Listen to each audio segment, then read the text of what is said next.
Get this dad says he's been sleeping just 30 minutes each day for the past 12 years in an effort to double his life expectancy. His name is Daisuke Hori, a 40-year-old father and bodybuilder from Japan. So, what's his trick to staying awake? And best believe the internet has a lot to say. One user said he looks sleepy. Another user said, oh wow, I thought my 5-hour sleep was bad, but this is just another level.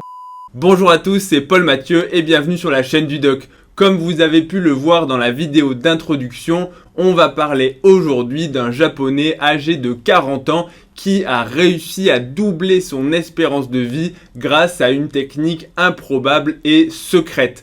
En effet, cette technique, c'est simplement d'arrêter presque complètement de dormir.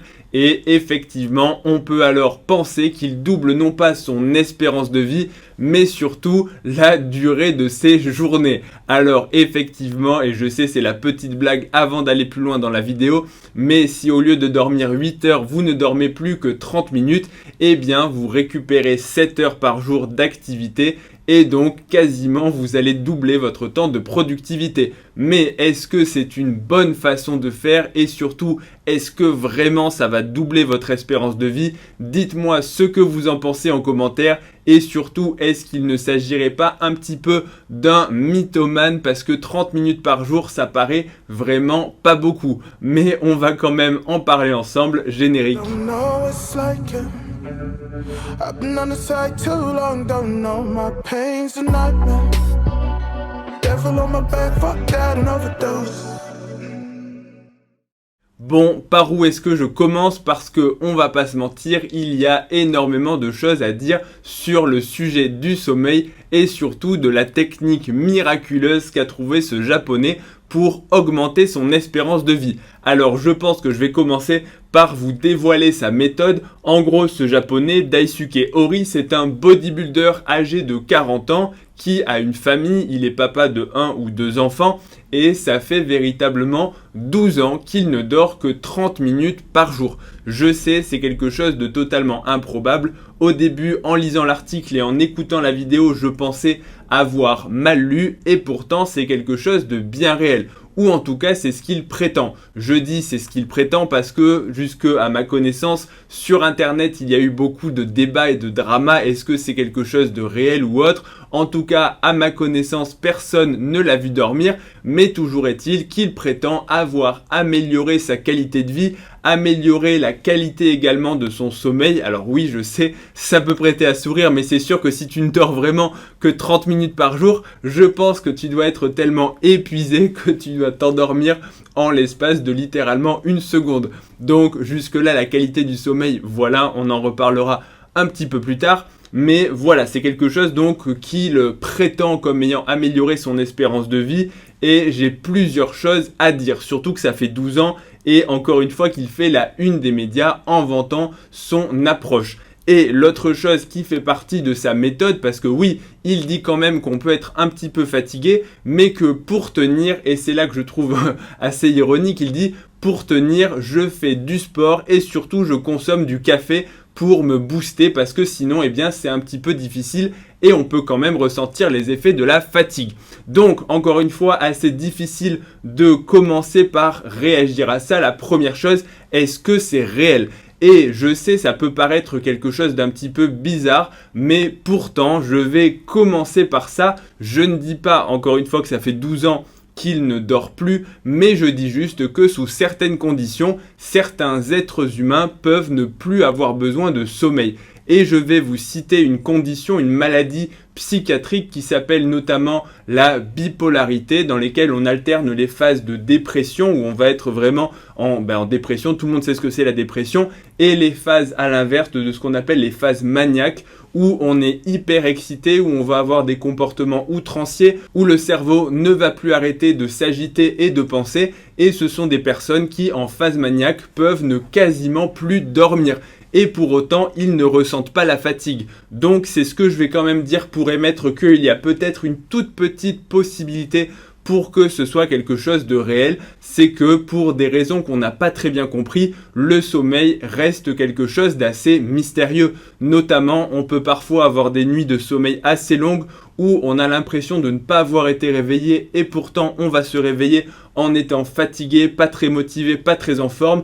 Et à l'inverse, je pense qu'on a tous connu ça, des fois où on va se coucher et on va dormir assez peu et pourtant on sera étrangement en forme. Tout ça pour dire que finalement le niveau d'énergie n'est pas totalement corrélé au niveau de sommeil. Là encore, je pense que dans les phases où on est un peu plus fatigué, un peu plus déprimé, on a tous connu des périodes où on dormait vraiment beaucoup et on n'avait plus d'énergie, alors que dans d'autres périodes de l'année, on peut avoir besoin d'un petit peu moins de sommeil et on peut se sentir plus réveillé, on va dire pas agité, mais plus actif et mieux réveillé. Donc jusque-là, la qualité et la quantité du sommeil n'est pas forcément corrélée à l'état de forme. Donc on peut imaginer que dans certaines conditions, eh bien, on puisse ne quasiment plus avoir besoin de sommeil, mais ce sont des états pathologiques et ce n'est pas quelque chose de normal. La deuxième chose, c'est que la privation de sommeil est une forme de torture, puisque ça peut véritablement conduire au décès et à des maladies psychiatriques, des hallucinations, des choses très graves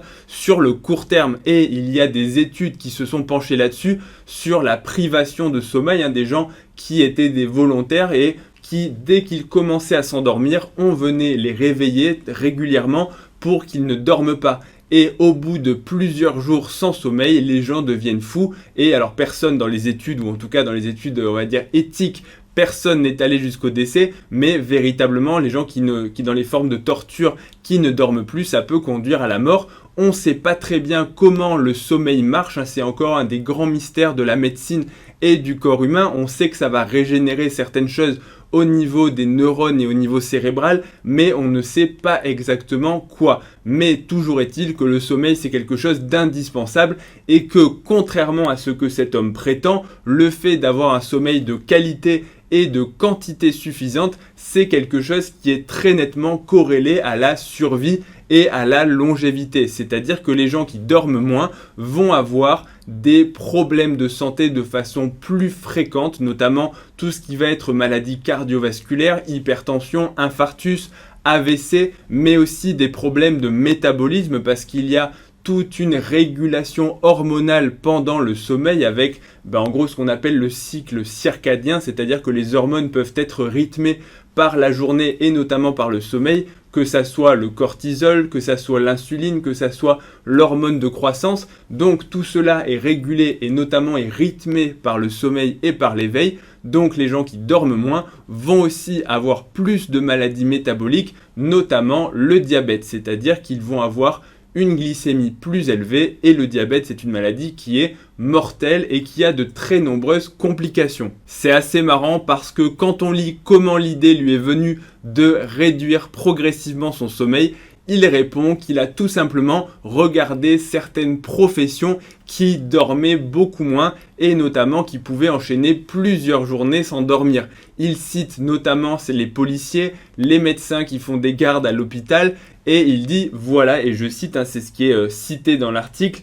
ces personnes ont besoin d'avoir une grosse quantité de travail d'affilée et surtout de garder un focus, une attention et une vigilance importante pour ne pas réaliser d'erreurs dans leur travail. Et pour le coup, ça, je peux très bien vous en parler, des nuits où on manque de sommeil, des nuits où qu'on passe à l'hôpital à être soit sur le front, alors le front au sens figuré, encore que les urgences ou les services de soins intensifs, c'est parfois assimilable à une zone de guerre, alors non pas qu'on risque nous-mêmes notre peau, mais en tout cas, on va dire qu'il y a en permanence des choses à faire et des patients à gérer. Mais quand ça arrive et qu'on est soit donc toute la nuit réveillé, soit qu'on va dormir et qu'on est réveillé sans cesse par le téléphone pour donner des avis, pour admettre des patients, donc réveiller, aller faire des interventions ou autre, eh bien c'est quelque chose de véritablement difficile et délétère pour le corps.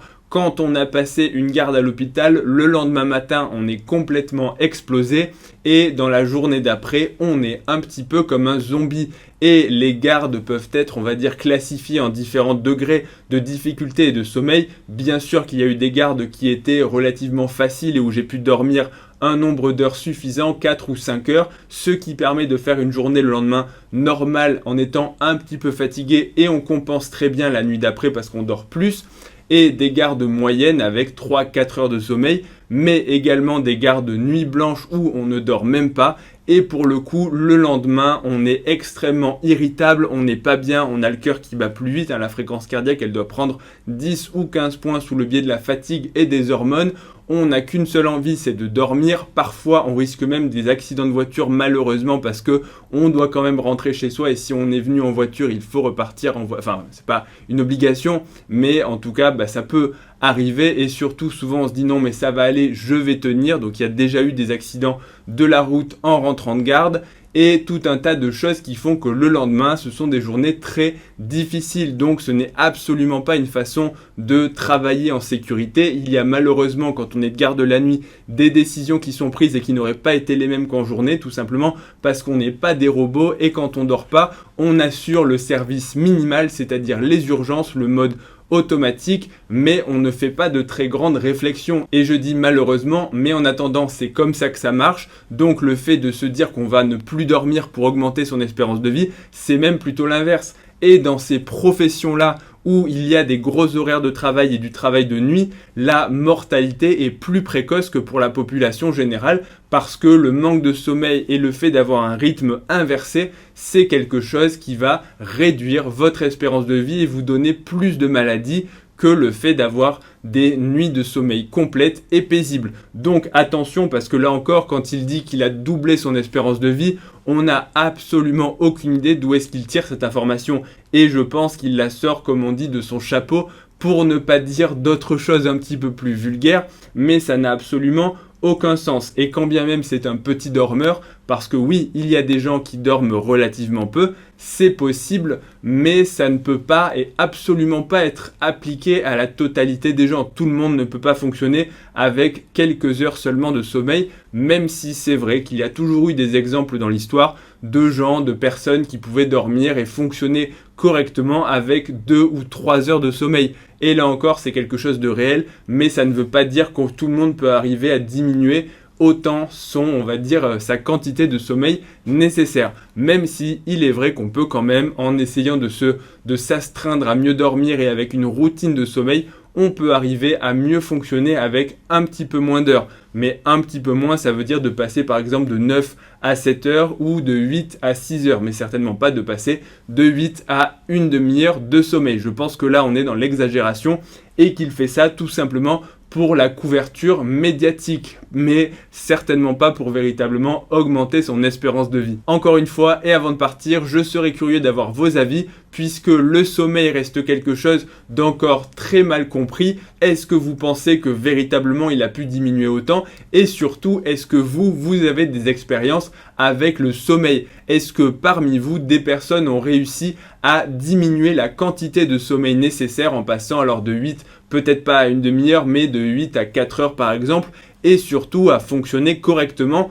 Ou alors, est-ce que en essayant de diminuer la quantité de sommeil, ça a complètement bousillé votre qualité de vie? Je pense que ces témoignages seraient intéressants et pourraient permettre de mettre cette vidéo avec un petit peu de perspective. Avant de partir, n'oubliez pas un pouce bleu qui est la seule façon de tripler, non pas doubler, mais tripler votre espérance de vie. C'est hyper important. Et pour tous ceux qui mettent un pouce rouge, dites-vous que c'est encore pire, vous divisez votre espérance de vie par 2. Alors si j'étais vous, je mettrais surtout pas de pouce rouge à cette vidéo. Retrouvez-moi aussi sur Instagram et sur TikTok, ledoc.pm. Abonnez-vous à la chaîne aussi avant de partir et je vous dis à bientôt pour la prochaine vidéo. Sur ce, je vais dormir. Bonne soirée, bisous.